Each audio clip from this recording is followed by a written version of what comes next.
नमस्ते। कहानियाँ दिल की में आपका एक बार फिर से स्वागत है। जब हमारे घर में कोई नया इंसान आता है, चाहे वो मेहमान ही क्यों ना हो, तो ज़रूरी नहीं है कि हर कोई उसका पूरे दिल से स्वागत करे। हमारी आज की कहानी कुछ ऐसे ही नए मेहमान या परिवार के बारे में है। तो चलिए शुरू करते हैं आज की कहानी, नई बहू, मेहमान या परिवार। जब आयशा इस नए घर में दुल्हन बनकर आई तो उसके मन में ढेरों उम्मीदें थीं। उसने सोचा था कि ये एक नई शुरुआत होगी, एक प्यार भरा परिवार, एक समझदार पति और सपनों से सजा हुआ घर। लेकिन उसी घर में एक ऐसा व्यक्ति था जिसने उसे कभी अपनाया ही नहीं, मीरा, घर की बड़ी बहू। वो कोई बाहरी इंसान नहीं थी, वो आरव की भाभी थी, उसके बड़े भाई रोहन की पत्नी। रोहन की 5 साल पहले एक कार एक्सीडेंट में मौत हो गई थी, लेकिन मीरा ने मायके नहीं बल्कि ससुराल को ही अपना ठिकाना बना लिया। उसने घर की जिम्मेदारी संभाली, हर फैसले में सबसे ऊपर रही और आरव के लिए तो जैसे वह भावनात्मक सहारा बन गई। और अब आयशा आ गई थी।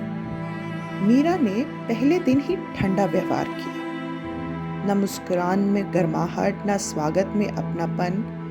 हल्की मुस्कान, तिरछी नजरें और जल्दी से पूजा की रस्मों का अंत, बस इतना ही किया उसने।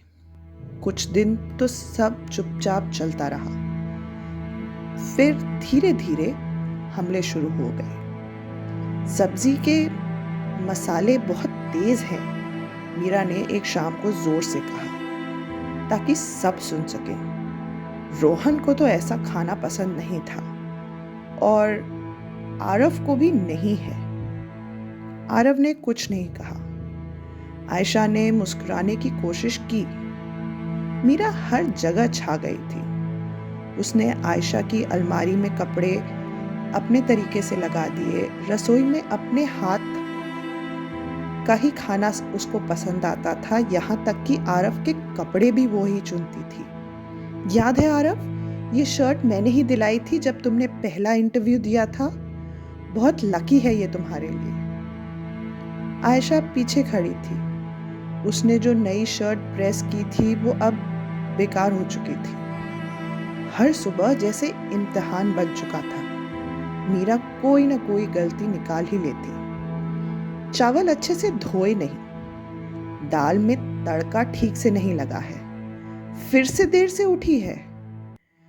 आयशा अब सूरज से पहले उठती, हर काम पहले से रिहर्स करके करती, फिर भी कोई ना कोई कमी रह जाती। एक बार आयशा ने मीरा से धीरे से कहा, भाभी, अगर मुझसे कोई गलती हो रही हो तो आप बता दीजिए, पर क्या? मीरा ने झल्लाकर कहा, तुम्हें लगता है कि सब कुछ तुम्हारे हाथ में दे दूं? मैंने इस घर को संभाला है जब तुमने आरव का नाम तक नहीं सुना था। आरव ने बाद में आयशा से कहा, वो बस थकी हुई है। रोहन के जाने के बाद वो अकेली हो गई है, थोड़ा समझो उसे। 5 साल और अब भी ये व्यवहार, या फिर ये अब अधिकार बन चुका था।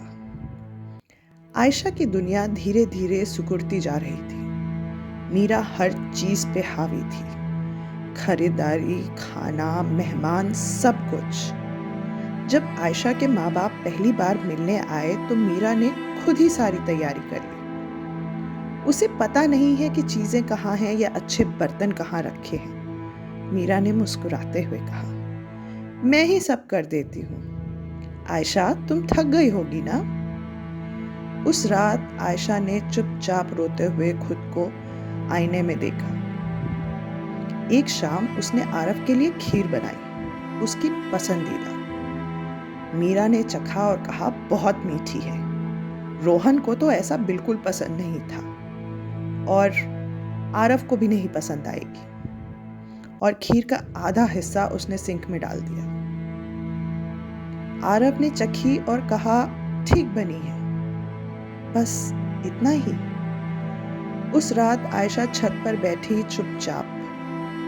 नीचे शहर रोशनी में डूबा था, लेकिन उसका मन अंधेरे में डूबे जा रहा था। मीरा अब सिर्फ दुखी विधवा नहीं थी, वो एक ऐसी औरत बन गई थी जो अपने दर्द को ताकत बना चुकी थी और अकेलेपन को अधिकार।